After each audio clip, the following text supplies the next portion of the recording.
예레미야서 강의 10번째인데요. 네, 예레미야서 8장 4절부터 이제 9절까지 말씀입니다. 시 좋아하세요? 시? 별로 좋아하지 않죠. 예, 저는 시를 많이 썼고 또 많이 읽기도 하고 그랬습니다. 근데 오늘부터 아주 긴 70절에 달하는 그런 시를 하나 볼 건데요. 예레미야서 이제 8장 4절부터 10장 25절까지가 아주 긴 시입니다. 그 중에 앞부분을 볼 건데요. 시이다 보니까는 어떤 설명조로 되어 있기보다도 그림 언어로, 이미지 언어로 아주 강한 어조로 그렇게 써놓고 있어요. 이 시는 누가 썼을까요? 원저자는 하나님이시고 그 대언자, 대필자는 예레미야인데요. 이 시의 주제는 북쪽에서 오는 재앙입니다. 북쪽에서 누군가가 올 것이다 라는 거예요. 10장 끝에 3절은요, 예레미야가 기도하는 형식으로 이제 마무리가 되는데, 그 바로 앞절 10장 22절이 한번 펴보실래요? 예레미야서 10장 22절이 전체 시의 주제 문장입니다. 보라, 소식이 오고 있다. 큰 소동이 북쪽 땅에서 오고 있다. 그것은 유다의 성읍들을 폐허로 자칼의 소굴로 만들 것이다. 좀 안타까운 그런 주제입니다. 너희들은 이제 침략자에 의해서 황폐화될 거다라는 그런 주제의 시예요. 큰 소동이 크게 떠들며 달려오는 소리가 북쪽 땅에서 오고 있대요. 아마도 그 북쪽 땅에서 오는 그 침략자는 하나님께서 이스라엘의 징계를 위해서 보내는 징계의 도구인 바벨론 군대일 텐데요. 우상숭배에 빠져서 끝내 돌아오지 않은 유다가 이제 정복 땅에서 폐허가 될 것이라는 그런 말씀입니다. 이 시는요, 여기서 시작해가지고 뒤쪽으로 가면 갈수록 하나님과 예레미야의 통곡 소리가, 그 슬픔의 울음소리가 점점 커져요. 점점 증폭이 됩니다.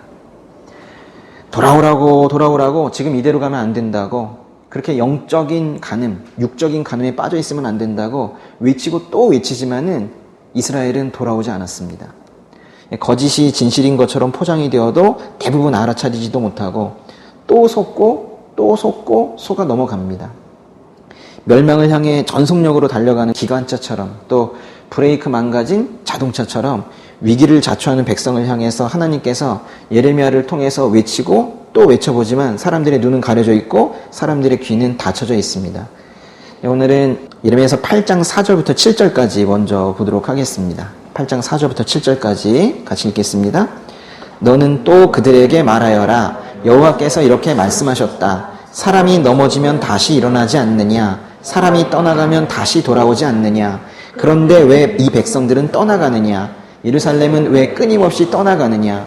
그들은 거짓에 붙잡혀 돌아오기를 거절한다. 내가 귀 기울여 들어보았지만 그들은 옳은 것을 말하지 않는다. 내가 무엇을 했는가 라고 말하며 자신의 악함을 후회하는 사람이 아무도 없다. 말이 전쟁터로 돌진하는 것처럼 모든 사람들이 각자 자기 갈 길로 갔다.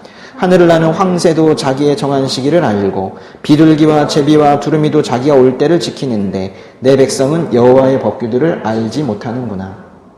4절 보시면 하나님께서 이렇게 묻습니다. 사람이 넘어지면 다시 일어나지 않느냐? 사람이 떠나가면 다시 돌아오지 않느냐? 이 질문은 답변을 바라고 하신 건 아니에요. 너무 어이가 없어서 그렇게 하신 질문이에요. 사람이 넘어지면 어떻게 해야 돼요? 일어나야죠. 근데 사람이 넘어졌는데 그냥 넘어진 상태로 땅에 엎드려 있는 거예요. 도대체 납득이 안 되는 상식 밖의 행동을 지금 이스라엘이 하고 있는 거예요. 또 사람이 떠나가면 어떻게 돼요? 언젠간 돌아와야죠. 짧게 돌아올 수도 있고 길게 있다가 돌아올 수도 있지만 언젠간 돌아와야죠. 떠났는데 돌아오지 않으면 그런 걸 실종이라고 합니다. 정상적인 상태가 아닌 거예요. 근데 5절 보시면 이스라엘은 끊임없이 떠납니다. 항상 떠난대요. 돌아오질 않습니다. 그런데 이렇게 돌아오지 않는 이유, 즉 회개하지 않는 이유 중에 하나가 5절에 있는데요. 왜 그들은 돌아오지 않는데요? 5절에 거짓에 붙잡혀 있기 때문에. 개역개정에서는 거짓을 고집한다라고 했는데요. 거짓을요 아주 꽉 붙들고 있는 거예요. 이런 느낌입니다. 보시면 이래요. 엎어졌잖아요.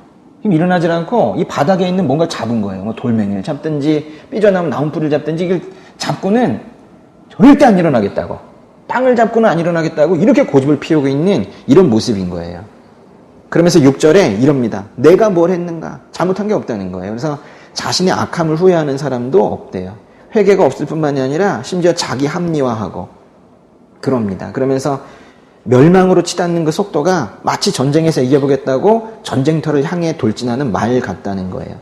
7절은요, 그보다 더 강한 어조로 이스라엘의 어리석음을 말하고 있는데요. 황새도 비둘기도 제비도 두루미도 언제 떠나고 언제 돌아와야 될지를 아는데 이스라엘은 그때마저 모르고 오히려 하나님의 법에 역행하면서 그렇게 살고 있었다는 겁니다. 쉽게 말하면 황새, 비둘기, 제비, 두루미만도 못하다는 건 짐승만도 못하다는 거예요. 지금 누가 짐승만도 못하다는 겁니까? 뭐 1차적으로는 이스라엘이겠지만은 실은 이 묘사는요, 죄인을 말하는 거예요. 이 묘사 자체가 이 죄인의 모습을 지금 말하고 있는 겁니다. 그런데 스스로 구원받은 인생이라고 여기면서 하나님의 은혜 속에 살고 있는 우리에게도 이런 모습이 있다면 어떡하죠? 하나님께서 일어나라 일어나라 하셔도 나무 뿌리를 잡고 아직도 엎드려 있는 모습이 내 삶의 어딘가에 있다면, 그러면서 변명하고 자기 합리화하고 이러면서 있다면 어떡하죠? 5절에 다시 보세요. 거짓에 붙잡혀. 우리가 붙잡혀 있는 거짓이 무엇이 있는가 생각해 봐야 돼요. 우리가 고집하고 있는 거짓이 무엇이 있는지 생각해 봐야 되는 거예요. 최소한 거짓을 붙들고 있지 않을 때에 거짓 붙들고 있는 저 밖에 있는 세상에게 우리가 옳은 소리를 할 수 있을 거 아니에요. 근데 회개하지 않는 이유 중에 하나가 지금 거짓을 붙잡고 있기 때문이라고 했는데, 왜 그 많은 백성들이, 그 많은 사람들이 이렇게 다 거짓을 붙잡고 있게 되었는가?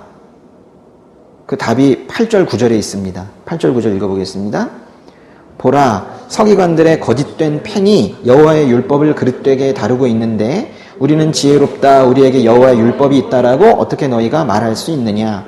지혜로운 사람들은 수치를 당할 것이다. 그들이 당황하게 될 것이며 붙잡히게 될 것이다. 보라, 그들이 여호와의 말씀을 거부했으니 그들에게 도대체 무슨 지혜가 있겠느냐?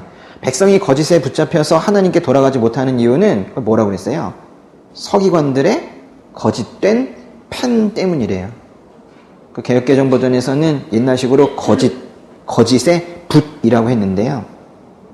서기관들은요, 당시 하나님의 말씀이 적힌 문서들을 정리하는 것뿐만이 아니라 그 말씀을 해석하는 역할도 했던 사람들입니다. 그런데 그들이 거짓의 펜, 거짓의 붓으로 하나님의 율법을 잘못 다루고 있으면서도 우리는 지혜롭다, 우리에게 여호와의 율법이 있다, 뭐 이렇게 말하고 다녔다는 거예요.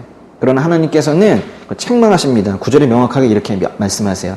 너희들은 수치를 당할 것이다. 당황하면서 붙잡히게 될 것이다. 너희가 하나님 말씀을 그렇게 거꾸로 반대로 해석해 놓고도 무슨 지혜 있는 사람이라고 하느냐? 너희들에게는 실제로는 지혜가 없는 거다. 이렇게 좀 책망하세요. 자칭 지혜가 있다라고 말하는 서기관들이 우리에게 율법이 있다라고 말하는 것은 이 사람들이 유대인들이기 때문에 나는 율법을 받은 유대민족이야 라는 어떤 선민의식도 지금 가지고 있는 건데요. 예레미야가 사역 시작할 때 왕이 요시야 왕이라는 왕이 있었는데, 그때 이제 종교개혁 하다가 어떤 헝금함에서 율법책을, 요즘식으로 다닌다면 성경책을 발견을 하게 된 거예요. 그래서 원래도 이 사람들은 유대민족이어서 우리는 모세 율법을 가지고 있는 사람들이야, 이방인과는 달라 이러고 있었는데, 갑자기 또 율법책이 실제 눈에 보이는 책이 나오니까 역시 우리는 선택받은 민족이야 이러면서 그 율법책 가지고 있고 그 성전 안에 있다는 이유로 제멋대로 살면서도 구원받을 수 있다는 확신을 가지고 있었던 그런 사람들이라는 거예요. 예레미야 시대의 이 서기관들과 가장 가까운 일을 하는 사람이 지금 현대사회에는 누굴까요? 목사님들이에요. 설교하시는 목사님들. 그래서 그 8절을 요즘식으로 바꿔보면 이거예요. 보라, 목사들의 거짓된 설교가 하나님의 말씀을 그릇되게 다루고 있는데 우리는 지혜롭다, 우리에게 하나님의 말씀이 있다라고 어떻게 너희가 말할 수 있느냐, 이런 얘기예요. 지금 거짓 설교라는 표현을 제가 썼는데요. 거짓 설교가 세상에 있습니까? 있어요? 들어보셨어요? 우리 교회에서 들었어요? 아니, 거짓 설교가 있어요? 있다는 거예요. 거짓 설교가 뭐 우리가 들어서가 아니라 성경에 그렇게 돼 있잖아요. 있다는 거예요. 근데 이 거짓 설교가 얼마나 이게 무서운 결과를 가져오냐는 거예요. 거짓 설교가 결국 무엇을 만들어냈습니까? 거짓을 아주 붙잡고 늘어지고 있는 거죠. 거짓을 붙잡는 성도들을 만들어낸 거예요. 이게 또 뭘 만들어냈어요? 거짓을 붙잡고 있을 때 뭘 못한다고요? 회개를 못한다고. 그래서 회개하지 않는 성도들을 만들어낸 거예요. 회개하지 않으면 어떻게 돼요? 멸망하겠죠? 그러니까 지금 이 거짓 설교가 사람들의 천국문을 닫는 거예요. 거짓 설교가 사람들을 멸망하게 만드는 거예요. 그러니까 우리는 거짓 설교를 해서도 안 되겠지만 거짓 설교를 분별력 없이 아멘 해서도 안 되는 거예요. 이제 우리가 이거를 너무 뜬구름 잡듯이 가면 안 되고 실체적인 이런 이야기로 우리가 받아들이려면 요즘 있는 하나의 아주 뜨거운 일, 요즘 있는 하나의 일을 한번 우리가 생각해 볼 필요가 있는데요. 요즘 아주 가장 시끄러운 주제인 예멘 난민 사태를 두고 얘기를 좀 해보려고 합니다. 지금 교회에서 성도들에게 이제 목사님이 나와서 이러시는 거예요. 예멘 난민을 사랑으로 품고 받아줘야 합니다. 이렇게 가르치는 게 거짓 설교입니까? 아니면 이슬람의 확산은 하나님이 기뻐하지 않으시기 때문에 그건 기독교를 위협하는 것이고 절대 받아주면 안 됩니다. 이렇게 말하는 게 거짓 설교인가요? 그러니까 예멘 난민은 받아주는 게 맞아요? 받지 말아야 되는 게 맞아요? 그러니까 기독교 안에도 여러 목소리가 있어요. 근데요, 이게 둘 다 참일 수는 없어요. 너무 다르기 때문에. 그러니까 우리가 이런 걸 분별할 필요가 있어요. 아이, 그거 뭐 받아주든 안 받아주든 무슨 상관이냐. 이럴 수는 없는 거예요. 왜냐하면 우리 이전에도 이러한 판단을 보류한 문제들 때문에 별로 관심 가지지 않았던 것들 때문에 문제가 커져가지고 지금까지 온 것들이, 그래서 문제가 너무 커진 것들이 많거든요. 우리가 다음 세대를 위해서 또 우리의 또 미래를 위해서 이런 문제들은 우리가 반드시 짚고 넘어가야 되는 거예요. 최소한 우리가 말씀으로 세상을 살아낸다고 할 때 행동까지 못 간다 하더라도 생각은 할 수 있어야 될 거 아니에요. 저게 옳다, 옳지 않다라는 건 분별할 수 있어야 되지 않겠습니까? 한번 생각해 보세요. 예멘 난민은 받아줘야 됩니까? 받아주면 안 됩니까? 쉽지 않은 얘기예요. 이걸 너무 쉽게 생각하는 사람은 정말 이상한 거예요. 이건 정말 쉽지 않은 이야기입니다. 근데 다들 쉽게 지금 이야기하고 있지만 쉽지 않아요. 한 기독교 신문에서요, 칼럼을 하나 소개를 했는데, 요즘에는 그 거짓의 펜, 뭐 거짓의 붓이 진짜 펜이나 붓으로 나오는 게 아니라 인터넷 글로 나오잖아요. 거기에 난민 문제, 신중을 기해야 한다, 뭐 이런 칼럼이 하나가 며칠 전에 올라왔어요. 그 내용이 이렇습니다. 인권주의자들이나 그 단체들이 들으면 뺨이라도 때릴는지 모르겠으나 인도주의, 그 정신만으로 문제에 접근하려 해서는 안 된다는 말을 먼저 해주고 싶다. 지금 한창 논란이 되고 있는 이른바 제주도 예멘 난민 문제 말이다. 이러면서 시작하는 글인데요. 알다시피 중동의 맹주를 자처하는 사우디아라비아로부터 경제적 지원을 받는 이슬람 골수 분자들이니 저들을 받아들였다가 자칫 우리나라의 사회, 문화, 정치적인 면에까지 적지 않은 지각 변동을 예상해야만 한다. 난민을 적극적으로 수용했던 독일과 영국 등이 앓고 있는 홍역이 그 좋은 일례이다. 난민의 유입으로 인해 자국민이 생명의 위협을 받을 만큼의 치안이 불안해지는 건 역시 우려하지 않을 수 없는 실정이다. 더더욱 우려되는 것은 저들로 인한 우리 사회의 이슬람화이다. 결국 반대한다는 건데요. 이런 글이 올라왔고, 근데 이와는 반대의 펜을 든 사람들이 또 있어요. 지금 교회 밖에 있는 주장들에 대해서는 지금 논할 겨를도 없습니다. 기독교 안에 이렇게 상반되는 펜, 반대의 의견들이 있는 건데요. 한국의 교단 중에 이제 한 교단이 있는데요. 그 교단의 총회장이 특별 서신을 최근에 발표를 했습니다. 이런 발표를 했어요. 우리는 그리스도인으로 믿음을 가졌으니 모든 사람을 사랑으로 대해야 합니다. 그가 어떤 국적이든 성별과 인종, 종교의 차이를 넘어서 한 생명으로 고귀한 존재임을 서로 인정하고 포용하는 것은 주님의 장성한 분량에 이를 때까지 성숙해가는 가장 기본적인 행위입니다. 그리고 마지막을 이렇게 끝냈는데요. 교회와 교우들에게 부탁드립니다. 환대와 사랑으로 이들이 두려움 없이 살아가도록 품어주십시오. 그들의 고국이 다시 평화를 찾을 수 있게 기도하여 주십시오. 종교적인 이유로, 막연한 테러의 공포를 이유로 그들이 이 땅에서 외면당하지 않게 성숙한 믿음의 실천을 보여줍시다. 여러분 모두가 이들 난민들을 위해 기도와 도움을 주는 일에 함께하여 주시기 바랍니다. 이거는 받아주자는 얘기죠. 지금 두 가지 들어보셨는데 어느 쪽이 맞는 것 같아요? 쉽지 않죠? 요즘 들어서 이제 미디어에 인권이라는 단어가 부쩍 많이 등장을 하고 있습니다. 인권이라는 단어는 좋은 거예요. 하나님께서도 인권을 중요하게 여기십니다. 다만 요즘 특정 단체들이 말하는 인권과 하나님께서 말씀하시는 인권의 정의가 일치하지는 않는 것 같아요. 요즘 인권을 외치는 사람들이 내놓는 주장들을 보면은 하나님의 말씀과 오히려 대립각을 세우고 있는 경우들이 많이 있습니다. 사람을 사람답게 살게 하는 진정한 인권은 성경에서 찾아야지 다른 책에서 찾을 수는 없는 겁니다. 이렇게 예멘 난민 문제 하나만으로도 두 종류의 펜이 있는 거예요. 그러니까 어느 것이 참 펜이고 어느 것이 거짓 펜입니까? 그러니까 제가 이 예멘 난민 문제가 뉴스에 나오기 시작하던 날부터 저는 또 부담을 느끼는 거예요.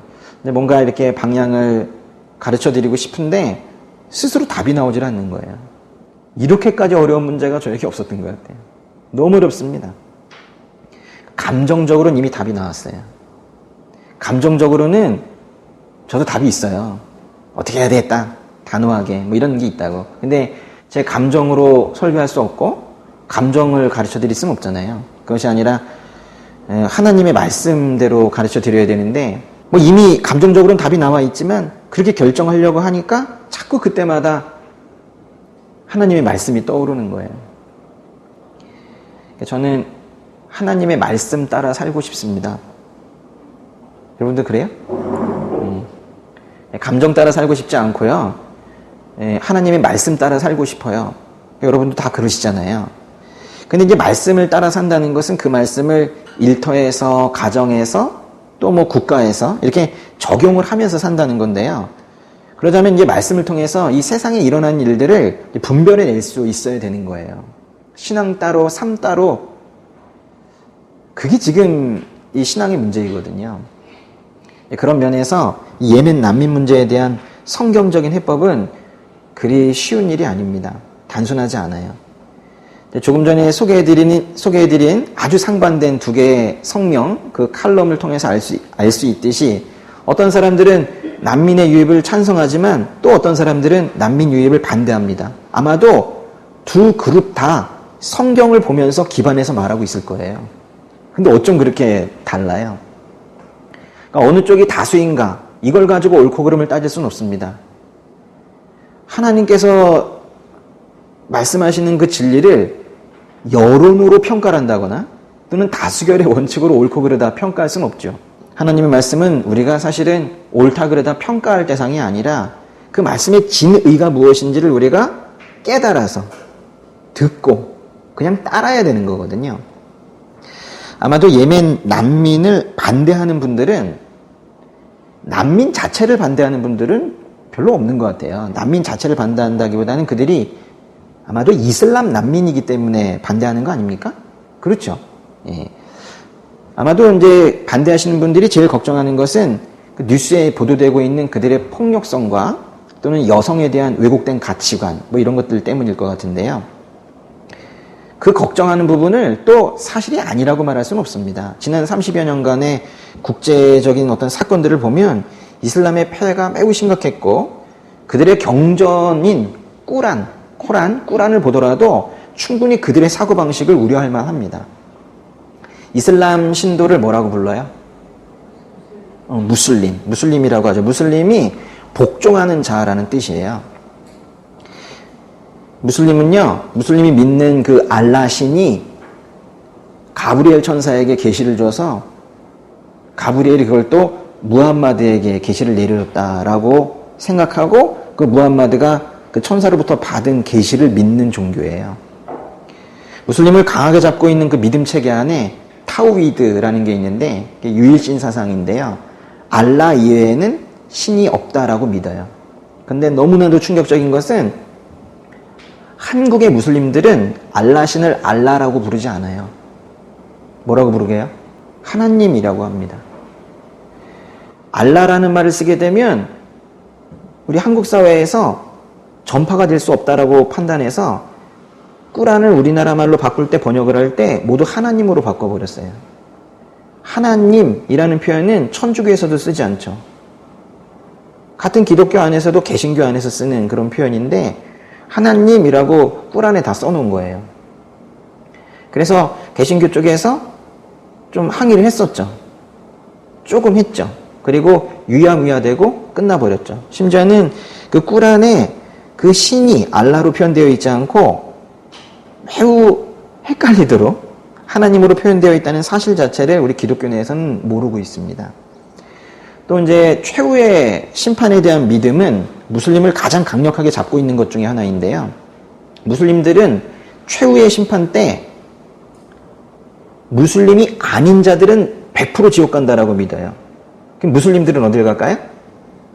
그러니까 무슬림은 이제 두 종류예요. 그 율법을 잘 지키고 그 종교 안에서 행하라고 하는 그런 행위들을 잘 해냈을 때 천국을 간다고 하고요. 안 되면 지옥 간다고 해요. 뭔가 자기가 해야 되는 게 있어요. 만약에 천국 가면은 아주 행복한 보상이 주어지고 지옥을 가면 뜨거운 불에 그 끔찍한 형벌을 받게 된다고 말해요. 그런데 웃긴 것은 무슬림은 일단 무슬림 아닌 사람들은 바로 지옥을 가고 무슬림들은 바로 천국을 가거나 또는 지옥에 가서 벌을 받고 그 다음에 천국으로 다시 갑니다. 결국 무슬림들은 무슬림이기만 하면 누구나 다 최종적으로는 천국에 간다고 생각해요. 그렇기 때문에 무슬림들을 종교를 바꾸라고 말하는 게 쉽지가 않아요. 안 빠져나옵니다. 꾸란을 보면 신이 남성과 여성을 창조했고 또 남성과 여성은 평등하다. 남녀는 평등하다라고 하는 선언이 여기저기 나옵니다. 그래서 남녀를 평등하게 보는 것 같지만 실제로 그 안을 들어가 보고 세세한 규정들을 보게 되면 남자 밑에 여자가 있죠. 그냥 단순하게 위아래 정도가 아니라 그 여성을 매우 비천한 존재로 보는 게 바로 이슬람입니다. 무슬림 여성들은 뭘 쓰고 다니죠. 베일을 이렇게 씁니다. 히잡을 쓰고 다니는데요. 그걸 쓰고 있는 것이 정숙함의 상징이에요. 그럼 그걸 벗고 있으면 그건 아주 음란하다고 봅니다. 근데 그것이 그러니까 무슬림이 아닌 사람이 전혀 상관없으니까 그걸 안 쓰고 있어도 정숙하지 않다 이렇게 봐요. 여성을 자신보다 천한 존재로 여겨서 함부로 대할 수 있다라고 생각하는 것에 더해서 더군다나 히잡을 쓰지 않은 여인들은 더욱더 가볍게 보는 그들의 인식 때문에 성범죄가 많이 일어나는 게 사실이에요. 참 문제가 많아요. 그런데 가장 큰 문제는 어디에 있냐면 바로 이슬람이 예수님을 바라보는 태도에 있습니다. 꾸란이라는 이 경전은요, 구약 성경에서 조금, 신약 성경에서 조금 가져다가 막 짜깁기한 책이에요. 그리고 거기다가 율법 조항을 잔뜩 추가를 해가지고 만든 그런 경전입니다. 그래서 꾸란을 보면은 성경의 인물들이 많이 나와요. 심지어 예수님도 등장을 합니다. 이슬람에서는, 즉 꾸란에서는 예수님을 이사라는 이름으로 표현을 하고 있는데 꾸란에서는 예수님을 구원자로 보지 않고 한 선지자 중에 한 사람이다 이렇게 표현을 합니다. 근데 가장 심각한 것은 예수님의 죽음에 대한 이 꾸란의 이해인데요. 꾸란에 예수님의 죽음을 이렇게 표현을 합니다. 마리아의 아들이며 하나님의 선지자 예수 그리스도를 우리가 살해하였다 라고 그들이 말한다. 그러나 그들은 그를 살해하지 않았고 십자가에 못 박지 아니하였으며 그와 같은 형상을 만들었을 뿐이었느니라. 뭔 뜻이냐면 유대인들이 예수님을 십자가에 못 박아 죽였다. 그러나 실제로는 안 죽였다 이렇게 말해요. 이슬람은요 7세기 초에 만들어진 종교예요. 이건 이후에 만들어진 종교라고요. 그래서 이제 이미 7세기면은 이미 십자가에서 대속제물로 죽으신 예수님을 믿고 또 그 부활하심을 믿어서 구원에 이른 수많은 크리스천들이 있던 시기인데요. 이때 성경을 짜깁기 해서 꾸란이라고 만들어 놓고 오직 한다는 게 하고 있는 것이 십자가를 부정하는 거예요. 기독교인을 박해하는 거예요. 그런 종교가 바로 이슬람입니다. 예수님 오신 이후에 그 이후에도 자기의 죄의 문제를 자기가 해결해야 된다라고 주장하는 종교들이 많이 있었어요. 그걸 우리가 이단이라고 하는데요. 그 이단 중에 하나가 이슬람이에요. 우리는 우리의 죄를 스스로 해결할 수 없습니다. 그런데 스스로 해결할 수 없는 그거를 끝까지 해야 된다라고 그렇게 주장하는 그런 종교들이 많이 있었어요. 그 중에 하나가 이슬람이라는 거예요. 행위로 의인이 되어 보려고 애를 쓰다 보니까 그렇게나 많은 행위 율법이 이슬람에 있는 거예요. 그 형식을 지키지 않으면 안 되는 거예요. 사실 우리에게 뭐 요구하는 거 있습니까? 하나님께서 지금 우리에겐 자유를 주고 싶어 하시는데 우리에게 무슨 율법을 요구하세요? 없잖아요. 근데 다른 종교들은 스트레스가 그래서 많아요. 해야 될 게 너무 많아요. 그 형식을 지키지 않으면 구원 못 받는다는 거예요. 심지어는 자살 폭탄 테러와 같은 극단적인 행위를 통해서라도 천국에 가려고 하는 비참한 결과까지 생기게 되는 거예요. 우리는 이런 믿음을 갖지 않아요. 우리가 생각해도 너무 어리석잖아요. 이슬람을 통해 우리는요, 오히려 하나님께서 보내주신 구원자를 끝내 무시하고 실제로는 죄의 문제를 자기가 해결할 수 없으면서도 끊임없이 자신이 자기 죄를 해결해 보겠다고 되지도 않는 노력을 하는 죄인들의 모습을 오히려 적나라하게 볼 수 있는 거예요. 이슬람은 누가 만들었습니까? 사탄이 만들었어요. 무함마드가 만든 게 아니고 사탄이 만든 겁니다. 사탄은 꽤나 영리한 척 하지만은 실은 그 하는 짓이 매우 유치해서 결국엔 그 속내가 다 드러나 보이는 행동들을 하는데요. 이슬람이라는 종교를 만들어서 결국 부정하려고 한 것은 십자가입니다. 아셨습니까? 이슬람은 왜 만들어졌냐면 십자가 부정하려고 만든 그런 종교예요. 그래서 이제 분별력이 있는 기독교인들은 그 이슬람에 대한 이해를 하고 나서 이렇게 생각을 하죠. 사탄들이 예수님의 십자가 죽음을 정말 무서워하는구나. 그게 얼마나 엄청난 영향을 이 땅에 줄지를 오히려 사탄들은 알고 있구나. 이렇게 생각하죠.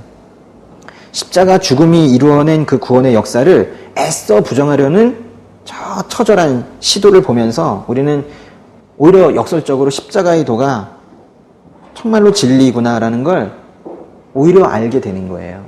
너무 우스운 종교입니다. 이슬람은. 결국 예수님 십자가에서 죽지 않으셨다. 그 얘기하려고 만든 종교예요. 그래서 사람들은 그런 표현 쓰진 않지만 저는 이슬람을 기독교 이단이라고 부르거든요. 저 혼자 그렇게 하고 있습니다.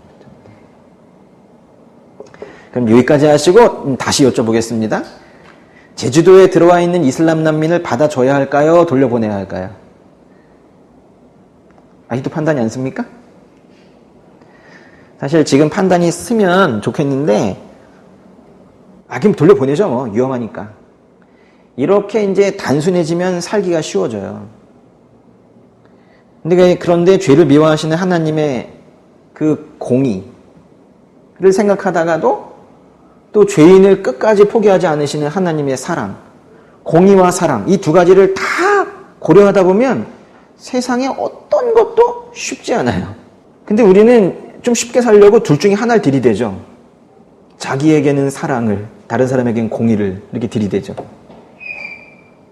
그러나 두 가지가 함께 제시되었을 때에는 이게 답이 쉽지가 않아요. 마태복음에 보면 그런 말씀이 있어요. 몸은 죽여도 영혼은 죽일 수 없는 그런 사람을 두려워하지 말고 몸과 영혼을 모두 지옥에 던져 멸망시킬 수 있는 그분을 두려워하라 그랬어요.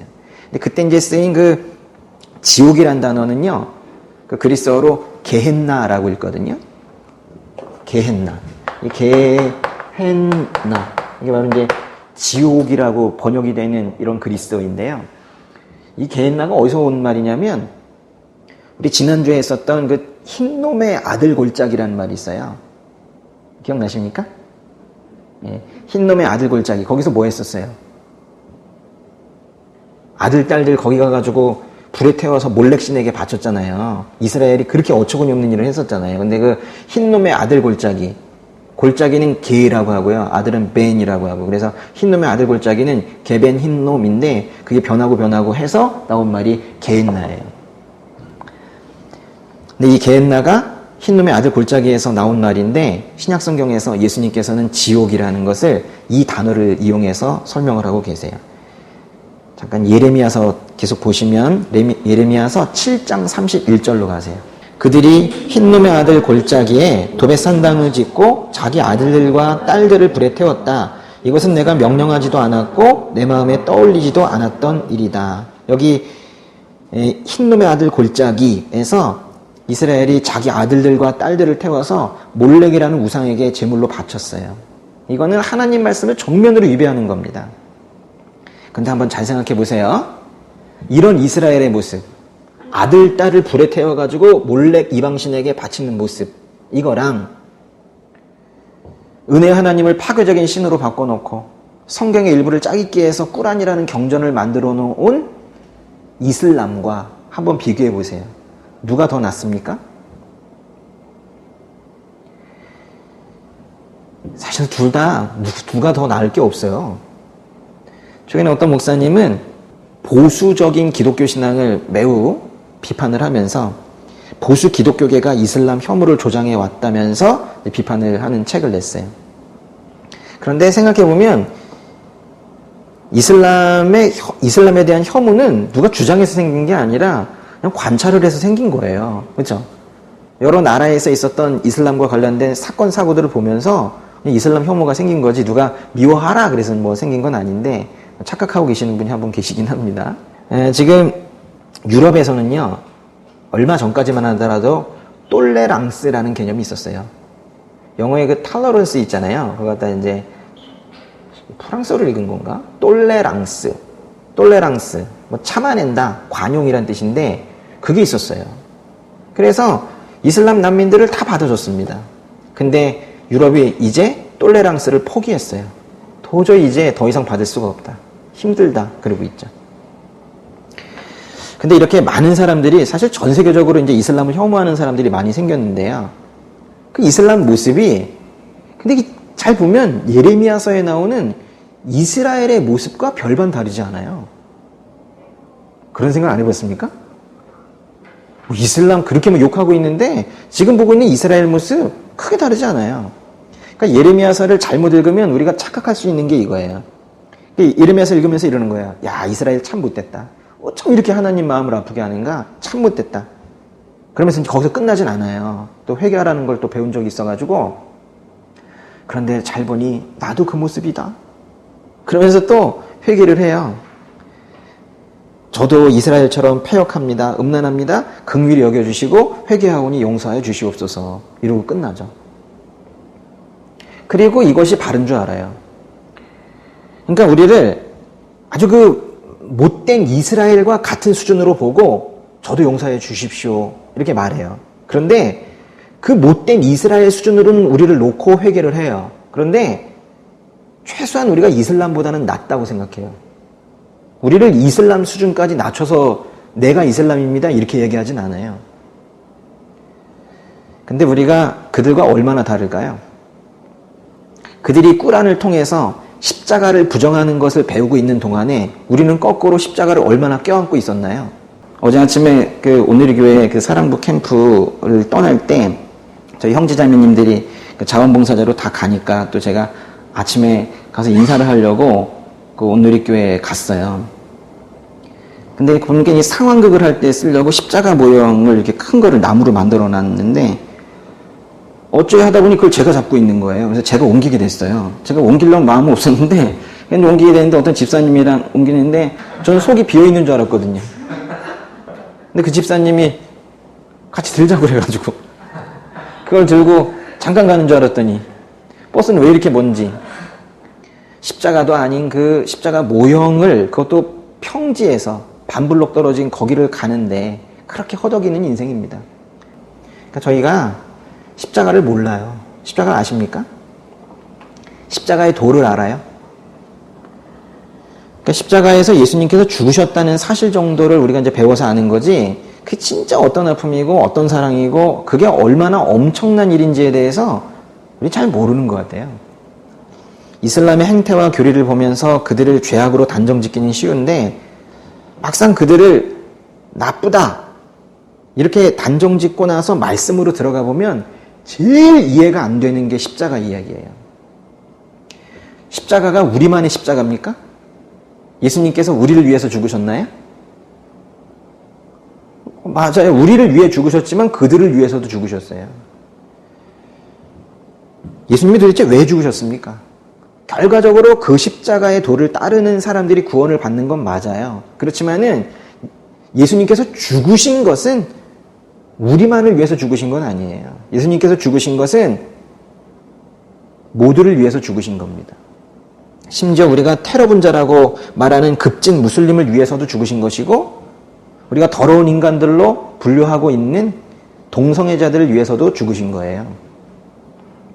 예수님께서 채찍에 맞으시고 창에 찔리시고 피와 물을 모두 흘리며 십자가에서 죽으셨을 때 예수님께서는 복음이 이 세상 모든 곳에 또 모든 사람에게 흘러가기를 바라시면서 죽으신 거예요. 그런데 이미 저 인생은 글러먹었다고, 저 사람들은 난민 흉내내는 이슬람 테러 분자일 뿐이라고 그러면서 정죄만 하고 있다면 그들에게 복음은 누가 전하나요? 예수님의 이름만이 구원을 주시는 이름이고 예수님만이 길이요 진리요 생명이요 이렇게 굳게 믿고 있다면, 지금 제주도에 와 있는 그 예멘 난민들은 종교가 100% 이슬람인데, 그럼 그 예멘 난민들은 분명히 지옥 가는 인생일 텐데, 예수님만이 유일한 구원의 길이라고 믿는다고 그러면서 그들에게 복음을 전할 생각은 하지 않고 그들을 짐승 취급만 하고 있으면 어쩌자는 거예요. 퀴어 축제 또 열립니다. 지방에선 벌써 열리기 시작을 했고 7월 14일에 서울 퀴어 축제 또 열려요. 그 길 건너편에서 또 반대 집회가 또 열릴 겁니다. 그럼 그 반대 집회에 가서 기도하고 눈물 흘리면서 동성애자들 향해서 형제들아 돌아오라 돌아오라 뭐 외치는 거 좋단 말이에요. 근데 몇 년째 그러고 있는데 얼마나 돌아왔습니까? 오히려 우리는 지금 그거 이전에 해결해야 될 문제가 있어요. 이 교회 안에서 성적인 순결을 지키라고 그렇게 가르쳐도 여전히 몸으로 죄짓고 사는 이 자신의 모습을 지금 돌아봐야 되는 때가 됐어요. 낮에는 동성애 욕하고 밤에는 가서 포르노 보는, 이게 뭡니까 이게? 내가 그렇게도 빠져나오기 쉽지 않았던 음란죄였다면 그 동성애자들도 거기서 빠져나오기 쉽지 않았겠구나, 오히려 그 생각해야 되는 거거든요. 음란이 팽배해지니까 그 다음에 동성애가 고개를 빳빳이 들고 지금 나오고 있는 거예요. 음란죄는 그냥 패스하고 그 다음 단계인 동성애를 결코 다룰 수 없어요. 그러니까 거짓 설교라는 건요, 자기도 모르게 하게 되는 겁니다. 동성애 정죄하는 설교를 계속하고 있는 동안에, 그리고 스스로 의를 쌓아가고 있는 동안에 교회의 진짜 죄들을 놓치고 있는 거예요. 이 땅에서 동성애가 사라지게 하여 주시옵소서 선포하기 전에 혼전순결이라는 것을 구닥다리처럼 취급하는 그 태도부터 빨리 바꿔야 돼요. 동성애처럼 가도 너무 멀리 간 이런 죄악들이 해결되려면 그 이전 단계에 성적인 죄들이 먼저 다뤄져야지, 그것이 교회의 이슈가 되어야지 되는 거예요. 자살 폭탄 테러까지 해서 자기 생명을 던지는 이슬람 급진 세력들이나, 또는 흰놈의 아들 골짜기에서 자식들의 생명을 던졌던 이스라엘이나, 하나님 보시기에는 모두 진멸의 대상들입니다. 그렇지만 그들이 왜 그렇게 됐습니까? 여러분, 자살폭탄 테러가 상식이에요? 아이들의 생명을 던지는 게 상식이에요? 그렇지 않잖아요. 근데 그들이 왜 그렇게 됐어요? 잘못 배워서 그런 거잖아요. 거짓 설교, 거짓 가르침 때문에 그렇게 잘못된 길로 가고 있는 거잖아요. 그런데 한번 생각해 보세요.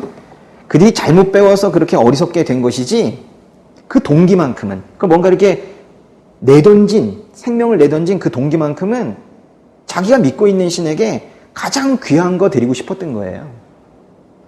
하나님께서는 그러나 그들의 생명을 원하진 않았어요. 이들이 잘못 배운 겁니다. 하나님께서 뭘 원하세요? 여러분, 생명 내놓겠다고 하면 하나님이 아서라고 그래요. 됐다고 넣어두라고. 그 대신 뭘 달라고 하세요? 너의 마음 달라 하시죠. 하나님께서는 우리의 몸을 원하지 않으세요.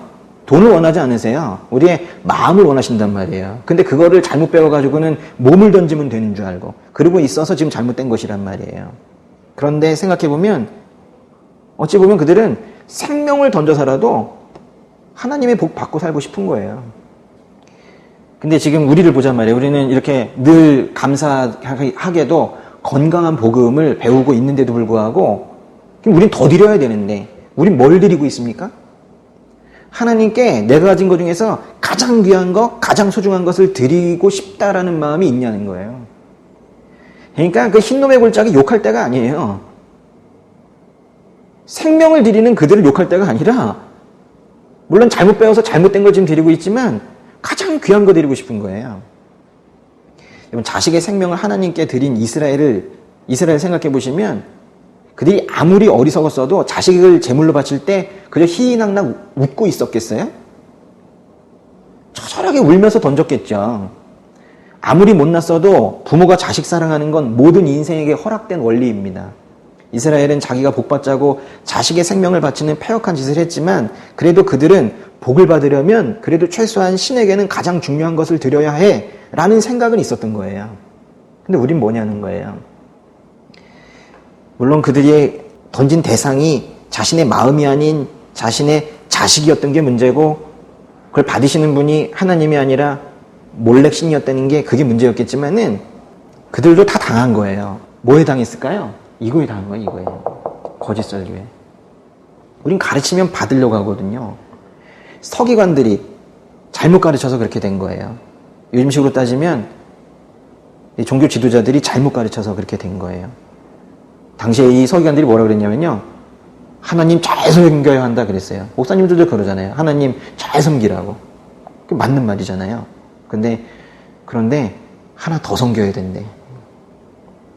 계속 그런 식이에요. 잘 파악을 못 합니다. 그래서 하나님을 잘 섬겨야 된다. 근데 몰렉신도 섬겨야 된다. 하나님 잘 섬겨야 된다. 돈도 섬겨야 된다. 이런 식인 거예요.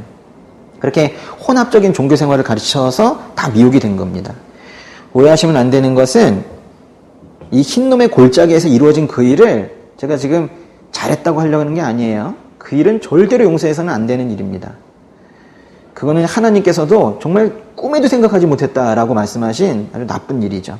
그러나 제가 이제 이 안타까운 마음에 말씀드리는 것은 이 땅의 교회들이 또 이제 우리가 하나님께 자신의 자식을 불에 던지는 결단만큼의 그런 전심을 다하고 있는가라는 거예요. 얼마 전에 좀 오래되긴 했는데요. 무당 영상을 하나 봤어요. 무당. 얼마나 잡신을 위해서 정성을 들이는지 정말 눈물이 납니다. 눈물이. 그릇 하나 간격 맞추는 거를 정말 눈물이 나게 합니다. 그것도 잘못 배워서 그렇게 하고 있는 건데 우린 또 뭐냐는 거예요. 우리 뭐냐. 만약 하나님께 그 마음 다 드리고 있었다면 우리가 받는 게 있어요. 마음 다 드리면 하나님 마음을 받아요. 근데 마음 받으면 힘들어지죠. 하나님의 마음 제대로 받으면 한 사람도 살아남을 사람이 없습니다. 너무 아파서 눈물이 나서 가슴 아파서 살 수가 없게 되는 거예요. 만약에 그 아픈 마음이 동일하게 느껴졌다면 나만큼이나 큰 죄인인 그들을 바라보면서 마음이 다 무너져 내리고 그러면서도 믿지 않는 자들 보면서 가슴이 무너져 내리긴 했는데 가슴만 무너져 내리고 입을 꾹 다물고 있는 복음을 전하고 있는 그 자신을 보면서 엄청 답답해져야 되는 거예요. 그 답답함이 없으면 그걸 어떻게 그리스도인이라고 하겠습니까? 지금 제주도에 몇몇 교회가 예멘의 난민들을 돕는다고 갔지만은 또 답답한 노릇이 복음을 전한다고 간 건 또 아니에요. 인권이라고 하면서 갔습니다. 어떻게 세상이 이렇게 됐나 모르겠어요. 오히려 근데 멀리서 그들을 거부하고 있는 자칭 복음주의자라고 하는 사람들은 아무것도 안 해요. 그냥 돌려보내라. 이슬람은 안 된다. 이러고 있죠. 그럼 그냥 그 사람들 지금 돌려보내면 다 지옥 갈 텐데. 그게 하나님 믿는 우리가 할 말입니까? 저도 알아요. 뭐냐면 정책적으로는 그들을 돌려보내는 게 맞아요. 유럽이 다 저들 때문에 위기 상황에 있는데 우리라고 온전하겠습니까? 이 국가라는 울타리는 국민을 보호하는 것이 최우선이기 때문에 정책적인 결정이야 이슬람을 받아들이지 않는 것으로 되는 것이 맞아요. 그런데 그렇게 만약에 결정이 났다 하더라도 그게 하나님 뜻이냐고요. 우리는 오히려요.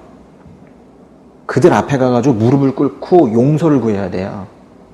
잘못 가고 있는 그들 앞에서 용서를 구해야 되는 상황이에요.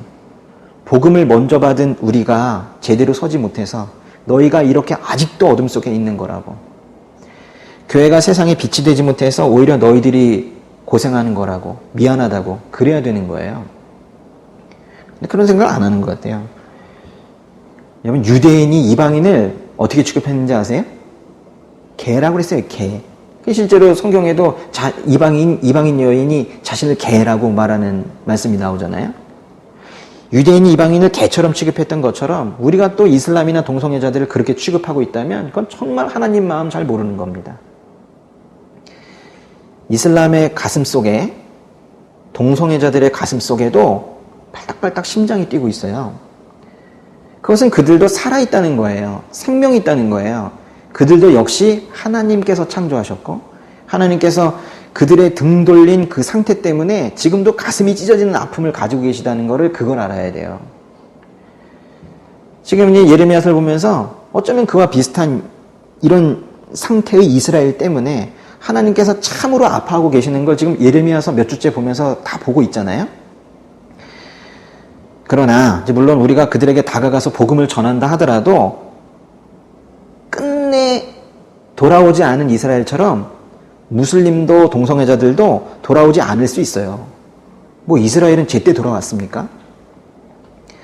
우린 또 이제 그래서 잘 전하지도 않지만은, 정죄만 하고 전하지도 않지만 그래도 용기 내서 한번 가가지고 전했는데 받아들이지 않으면 역시 안 될 놈들이구나,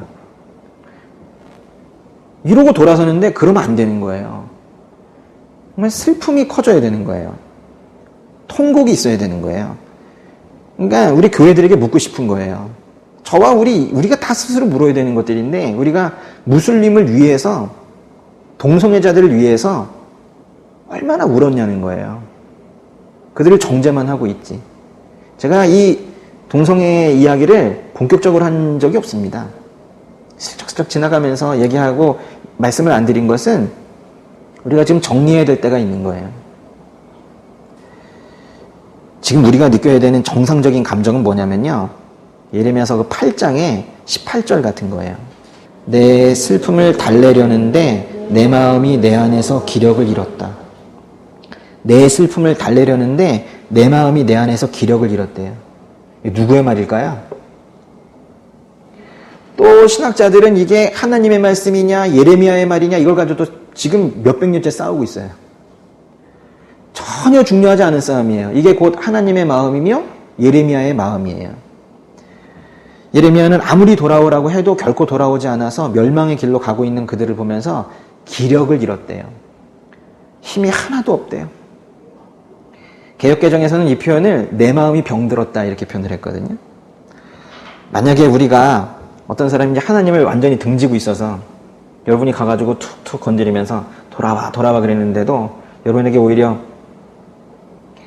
비난을 하면서 끝까지 돌아오지 않아가지고는 그냥 가서 한 대 때려주고 싶은, 복음을 전해도 듣지도 않는 이런 사람이 만약에 있다 하더라도 죄악을 정죄만 계속하고 있고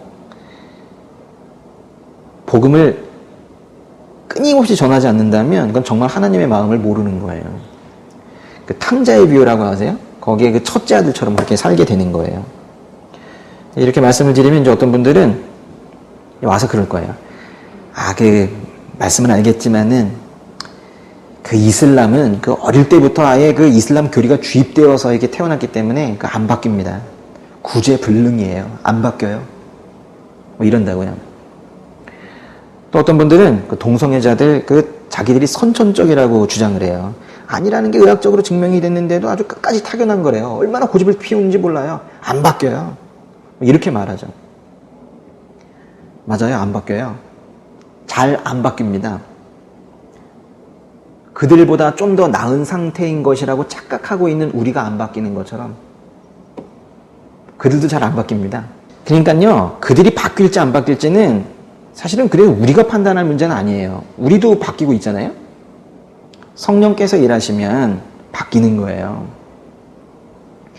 지구상에 그 많은 불신자들이 사는데 저 불교 지옥 가는구나, 이슬람 지옥 가는구나, 저 무신 저 지옥 가는구나 이러면서 이제 정죄하며 살 것이 아니라 또 그들이 내 생활권으로 들어오면 힘들다면서 위험하다면서 그렇게 들어오지만 않으면 좋겠다고 생각할 것이 아니라 세상을 바라볼 땐요 다 생명으로 바라봐야 되는 거예요.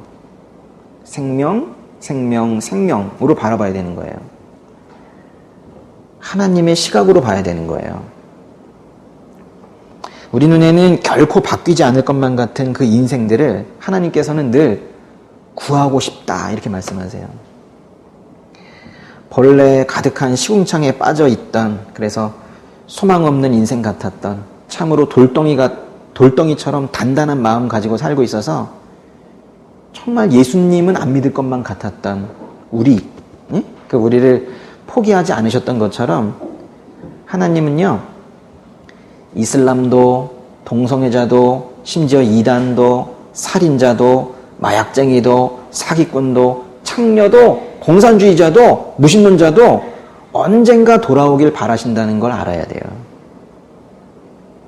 포기는 우리가 한 거지 하나님께서는 포기하지 않으세요. 보세요. 우리 지금 10주째 예레미야서 강의하고 있는데 끝까지 포기하지 않으시잖아요.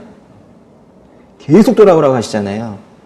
심지어는 모든 시한이 끝나니까 이제 내가 직접 하겠다. 내 아들을 죽여서라도 너희를 구원하겠다 하시는 분이 우리 하나님이세요.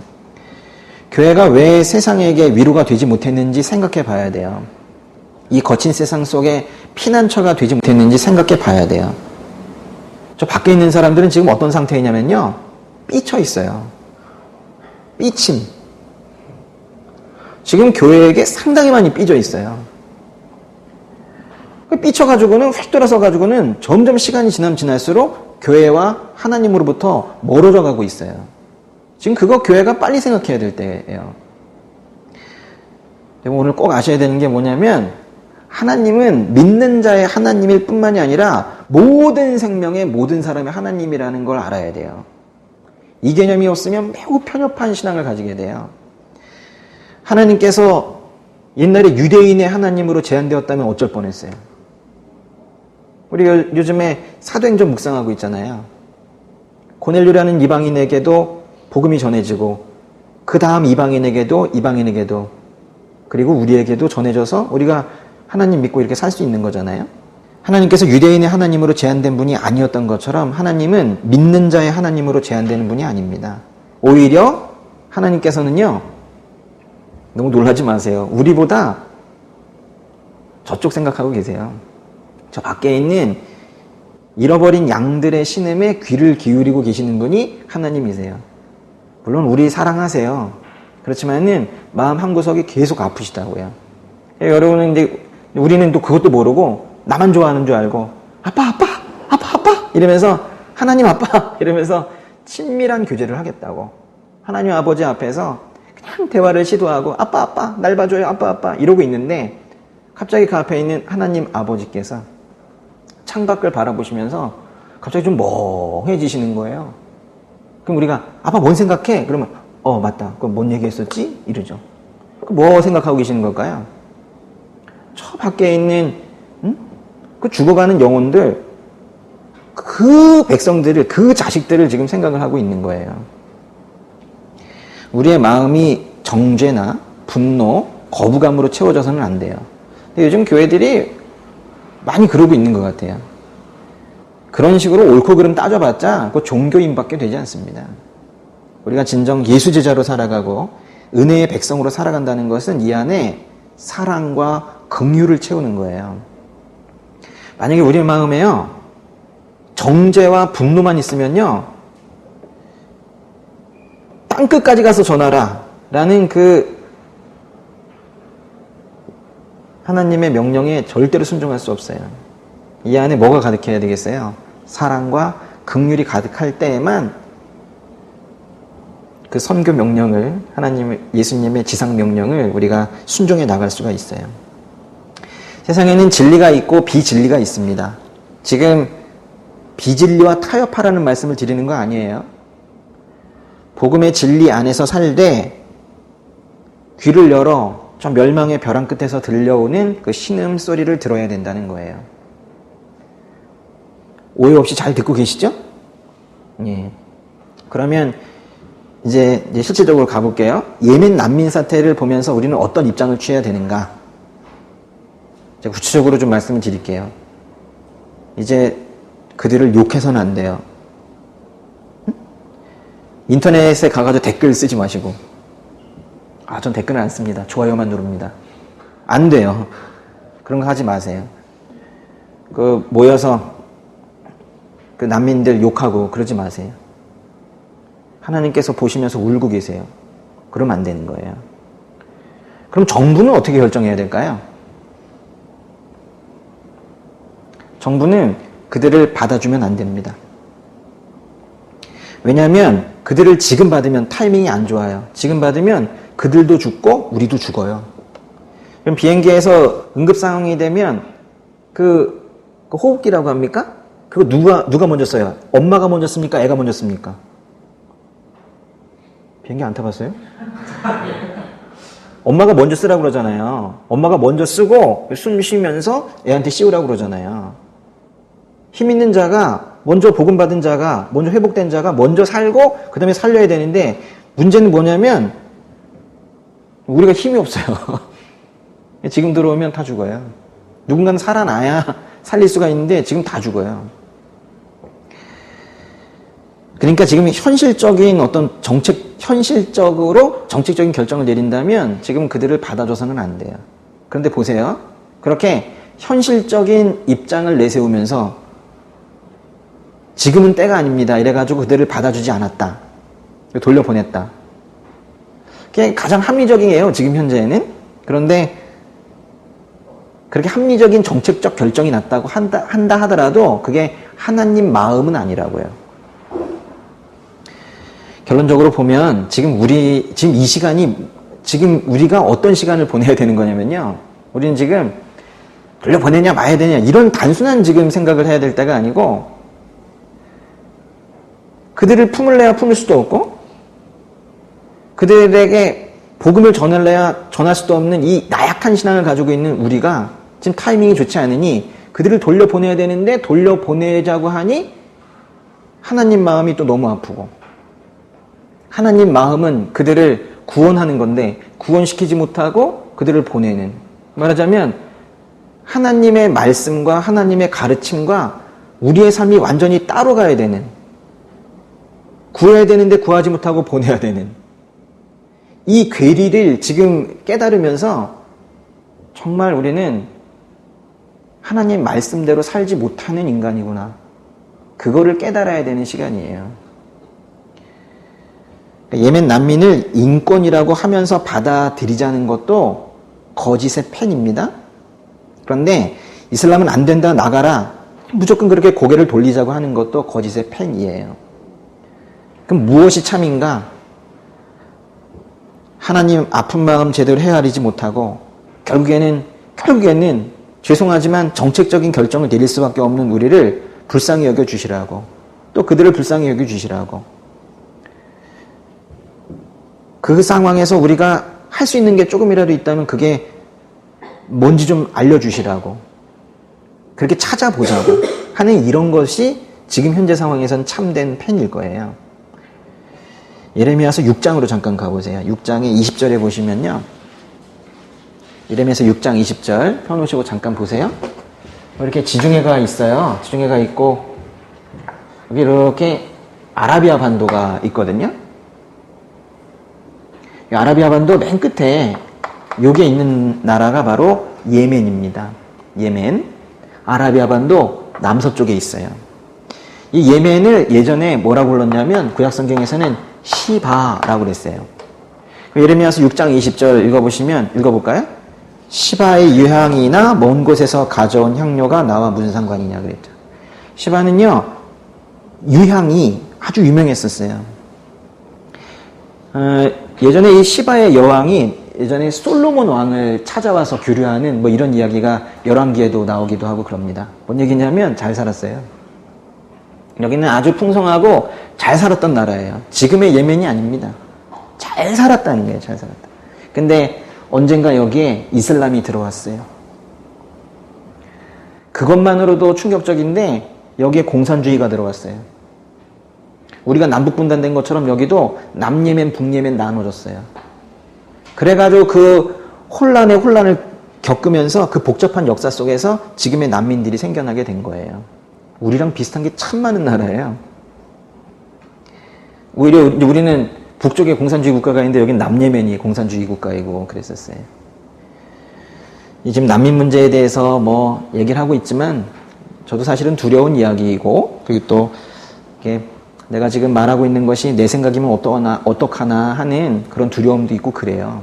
그렇지만 그래도 제가 신중하게 기도하며 한 2주간 계속 사실 잠을 좀 설친 날도 있었어요. 진짜 뭔가 이게. 그렇게 해서 이제 드리는 말씀이니까 이제 조금만 더 건의를 드리자면은, 우리가 이제 해야 될 일은 남의 이야기로 듣지 마시고 이거 우리가 해야 돼요. 하나님께서 아파하신다고. 그래서 여기에 지도를 굳이 그려드린 거는 기도하라고요. 기도하라고. 이게 이제 내전이 종식될 수 있도록 기도해야 돼요. 또 이 난민들이 여기 고향으로 돌아갈 수 있도록 기도해야 돼요. 그리고 돌아가기 전까지 여기서 따뜻하게 대해줘야 돼요. 미워하면 안 돼요. 미워하지 말고 따뜻하게 대해줘야 돼요. 세상 밖에 있는 사람들은 별별 욕을 다 하면서 그들은 진짜 난민 아니다. 그들 중에는 급진 테러 분자도 있다 하더라. 있다 하더라도 돌려보내기 전까지 따뜻하게 해줘야 돼요. 그들은 그렇게 살고 싶어 살겠습니까?